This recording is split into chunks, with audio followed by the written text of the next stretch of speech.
Hello hello नमस्ते सम्पूर्ण दर्शक महानुभावहरू। आजको तपाईँको सह्याद्री कार्यक्रममा तपाईँहरूलाई विशेष स्वागत सहित नमस्कार। म तपाईँहरूको सह्याद्री आकाश तामाङ। हामी गाउँ समाज र देशको विकासको कुराहरू गर्नेछौँ यसै कार्यक्रमभित्र रहेर। हामीले विकासको कुराहरू त धेरै सुन्छौँ। जो सडक बनेको छन्, प्रविधि बढेको छ, सहरहरू विस्तार भएका छन्, तर आज पनि धेरै गाउँहरूमा खानेपानी, गुणस्तरीय शिक्षा, स्वास्थ्य र रोजगारीको समस्या भने यथावत नै छ। त्यो हामी सबैलाई थाहा छ। आजको यस कार्यक्रमभित्र रहेर हामी यस्तै यस्तै कुराहरूको खोजी गर्नेछौँ र त्यसको समस्याको समाधान के हो त्यसको बारेमा हामी चर्चा गर्नेछौँ।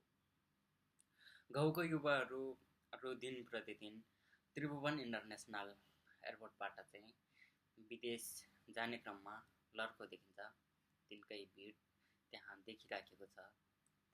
त्यहाँ बसेर हात हल्लाइराख्दाखेरि यति सोच्छन् कि परदेश हिँड्ने युवा साथीहरूले यो सायद यो अन्तिम बिदाई पनि हुन सकिन्छ भनेर हामी मनमा नै सोच्छौँ र आँखाभरि टिलपिल आँखाभरि आँसु बोकेर हामी आँसुलाई लुकाउने कोसिस गर्दै मन्द मुस्कानसहित हामी बहिरिराखेको हामी सबैले भोगेको उहाँहरूमध्ये एक म पनि पर्छु।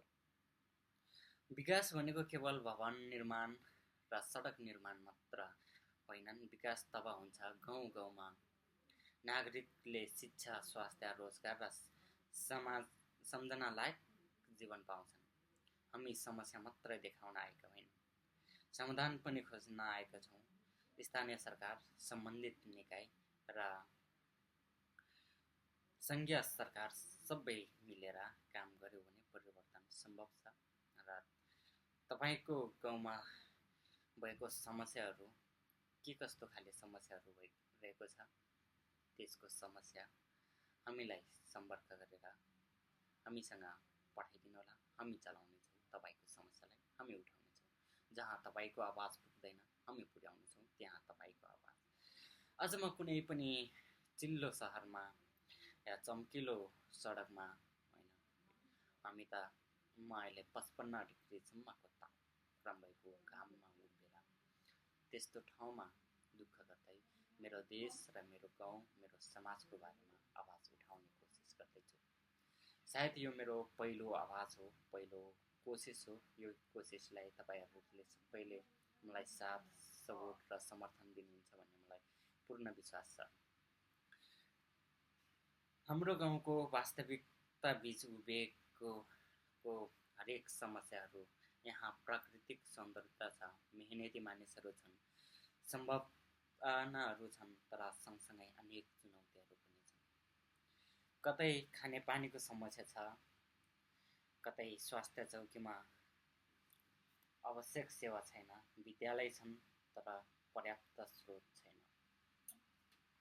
अवसरको अभाव छ। युवाहरू आफ्नै गाउँमा भविष्य नदेखेर विदेश जान बाध्य छन्। प्रश्न उठ्छ कि विकास सहरमा मात्र सीमित हुनुपर्छ या गाउँको विकास बिना देशको विकास सम्भव छ त? देशको समृद्धि तब मात्र सम्भव छ जब गाउँको किसानले आफ्नो उत्पादनको उचित मूल्य र विद्यार्थीले गुणस्तरीय शिक्षा र युवाहरूले आफ्नै ठाउँमा रोजगारको अवसर पाउँछन्। यदि कतिपय गाउँहरूमा त सुत्केरी महिलाले बिच बाटोमै ज्यान गुमाउनु परेको अवस्थाहरू हामी धेरै सुनेको पनि छौँ र कतिपय देखेको पनि छौँ। के यो साँच्चैकै विकास भनेको भवन निर्माण र सडक निर्माण मात्रै हो? के यो गाउँ गाउँमा होइन सहरमा मात्रै सीमित हुने? प्रश्न यहाँनिर उठ्छ। यहाँ हामी आलोचना गर्न मात्र होइन, हामी समाधानको खोजीमा छौँ। जनताको आवाज सम्बन्धी निकायसम्म पुर्याउने हाम्रो प्रयास जारी राख्नेछ। तपाईँको गाउँमा पनि कुनै समस्याहरू छन् भने हामीलाई सिधै म्यासेज गरेर हामीसँग पठाउनुहोला भन्दै आजको विशेष कार्यक्रम तपाईँको सह्याद्री यहीँ समाप्त गर्न चाहन्छु। भेटौँला अर्को कार्यक्रममा। तबसम्मको लागि तपाईँको सँगै रहनेछु भन्दै अहिलेलाई भने बाई, हस्त नमस्ते। हामीसँग जोडिराख्नु होला। फेरि भेट्नेछौँ अर्को भिडियोसँग।